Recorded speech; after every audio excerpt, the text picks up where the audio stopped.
Okay, hello everyone. So last time, 'di ba, nag-demo ako kung paano mag-request ng provide help. So ngayon po, ah, after ng pag-request, so dapat i-monitor yun yung dashboard niyo. So ito makikita natin na mayroong na tayong request na i-execute yung PH order natin. So mayroon tayong 19 hours to do that. So, anong kailangan yung gawin is to open your email and from email, 'di ba, may blockchain na email. So, dapat wag niyong i-delete ang email na ito kasi dito tayo magla-log in sa ating blockchain wallet. So, i-click niyo 'yan. Ito, so welcome to my wallet. So, ito yung login link. Okay? So, magda-direct 'yan sa kabilang tab going to your wallet.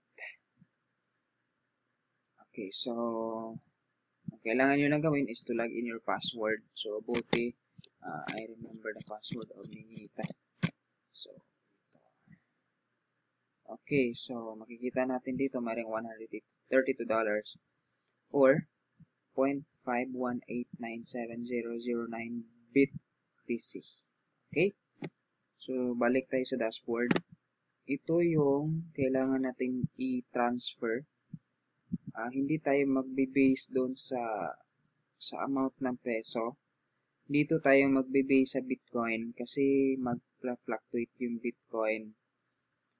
Minsan mahal, minsan mura. So, mag-base tayo dito sa Bitcoin.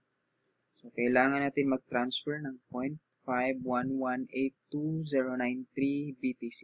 Okay? So, first, i-click the details. So, dito natin makikita yung info ng participant na bibigyan natin ng fund.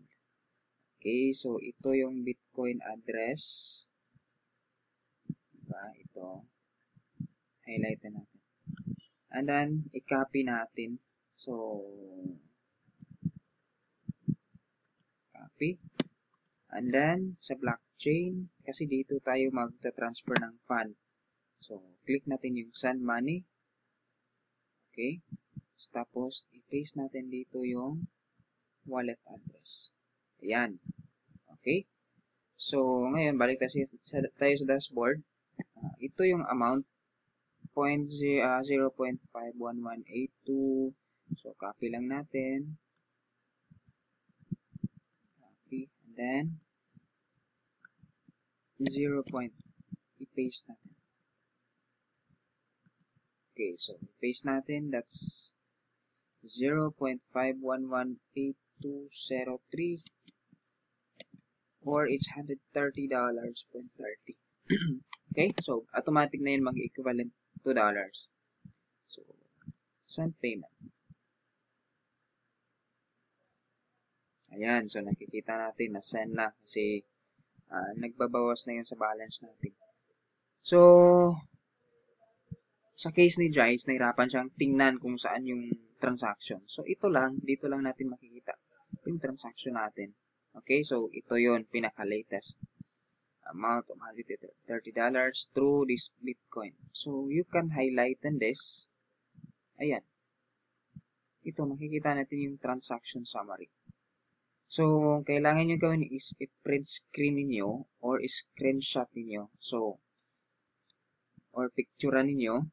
So, ayan, picture natin. Tapos, isi-save natin yan sa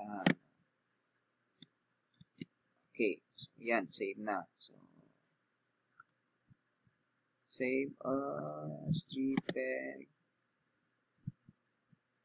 Isi-save muna natin kasi hindi natin ma-attach pag hindi naka-save. Amen. Okay. Okay. So, tapos na. You can close this one.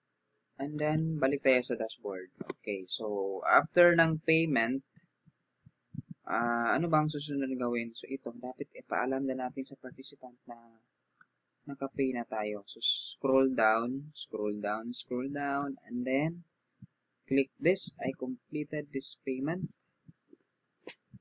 Okay. Then, kailangan natin mag-attach ng file dito. So, you browse. Yun, hanapin natin yung file na na-save natin. Okay, so, payment. Yan.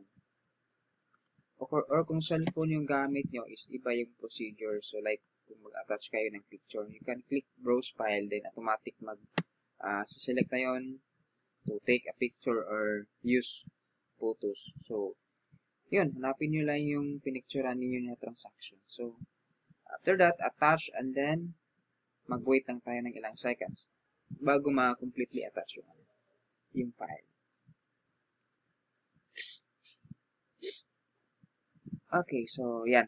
Naka-attach na kasi nakita natin yung picture. So, you scroll down again, then click next. Antay-antay lang. Yun nga yung sinabi ko is napaka-simple po ng steps. You just need to follow the instructions. Then, babasa-basa lang po tayo. Then, next again.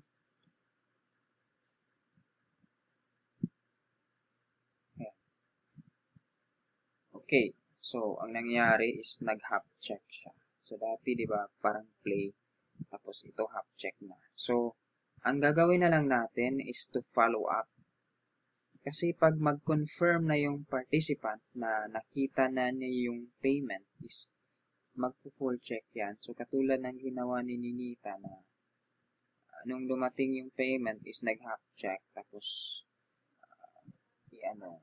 i-confirm yung payment. So, once ma-confirm na yung payment, so, automatic, confirm na yung Mabro natin. So, makikita natin dito sa Mabro.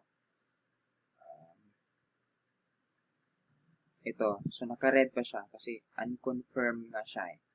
So, after mag-full check na ng request, magbo-blue siya, so frozen, for 15 days. So, after 15 days, magiging green siya. It means ready for withdrawal na siya. Okay, so yun lang po. Napakasimple lang po ng steps. Aralin nyo lang po. Tsaka, kung may tanong kayo, is itanong nyo lang sa akin. Pero, available po kasi ako mga after work na. 7 PM here. Okay, so thank you. Hope you learned something.